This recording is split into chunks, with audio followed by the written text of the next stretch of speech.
وہ عمل مستحب ہے، واجب نہیں، فرض نہیں، لیکن اس کی بھی ایک فضیلت ہے۔ وہ کیا؟ کہ جس کو قربانی کرنی ہے قربانی کے دنوں میں، چاہے وہ فرض قربانی ہو یا نفل ہو، اگر قربانی کرنی ہے، ظاہر ہے اگر فرض ہے یا واجب ہے تو کرنی ہی کرنی ہے، لیکن اگر فرض کرو واجب نہیں ہے پھر بھی کسی نے ارادہ کر رکھا ہے کہ میں نفلی قربانی کروں گا، تو نفلی قربانی بھی اگر کرنی ہے تو یکم ذی الحجہ کی پہلی رات، اس وقت سے لے کر قربانی کرنے تک نہ اپنے بال کاٹے نہ اپنے ناخن کاٹے۔ یہ عمل مستحب ہے، فرض تو نہیں، واجب بھی نہیں، اگر کوئی کاٹ لے تو کوئی گناہ بھی نہیں، لیکن فضیلت بیان کی گئی ہے کہ نہ کاٹے۔ بھئی کیوں نہ کاٹے؟ ناخن بھی نہ کاٹے اور بال بھی نہ کاٹے، وہ اس کی حکمت بظاہر یہ ہے کہ یہ زمانہ جو ہے نا یہ حج کا زمانہ ہے، اور حجاج اس زمانے میں احرام باندھ کر بیت اللہ کی طرف جاتے ہیں۔ افسوس ہے کہ اب ہماری بدعمالیوں کی وجہ سے اور کورونا کے ضرورت سے زیادہ خوف کی وجہ سے اس حج کو بھی اب محدود کر دیا گیا، اب یہاں سے کوئی جا نہیں سکتا۔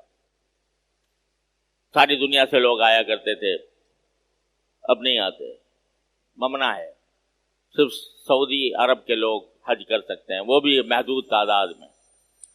لیکن بہرحال جو بھی جائیں تو یہ زمانہ حج کا ہے جس میں بندے احرام باندھ کر بیت اللہ کی طرف رجوع کرتے ہیں۔ احرام کے حالت میں بال بھی نہیں کاٹے جاتے، ناخن بھی نہیں کاٹے جاتے، منع ہے احرام کی حالت میں۔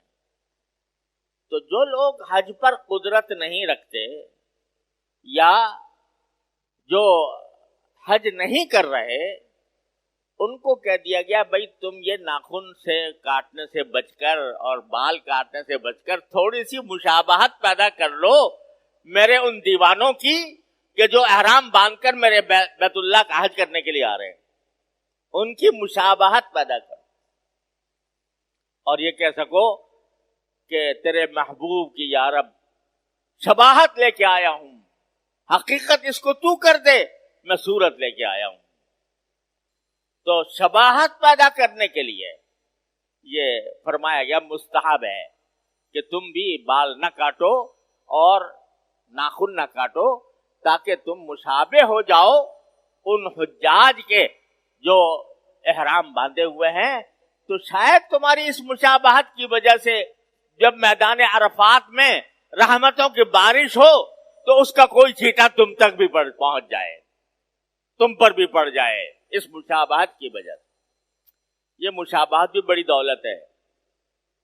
ظاہری اعتبار سے کسی اللہ والے کے ساتھ مشابہت پیدا کر لینا، اس کے کسی عمل کے ساتھ مشابہت پیدا کر لینا، یہ بھی ایک دولت ہے، اور اس پر بھی اللہ تعالیٰ کی رحمتیں متوجہ ہو جاتی ہیں۔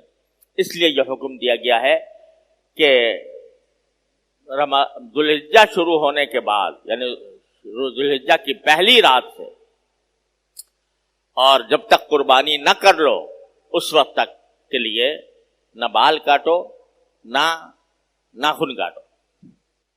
البتہ اس کو فرض واجب نہیں کیا۔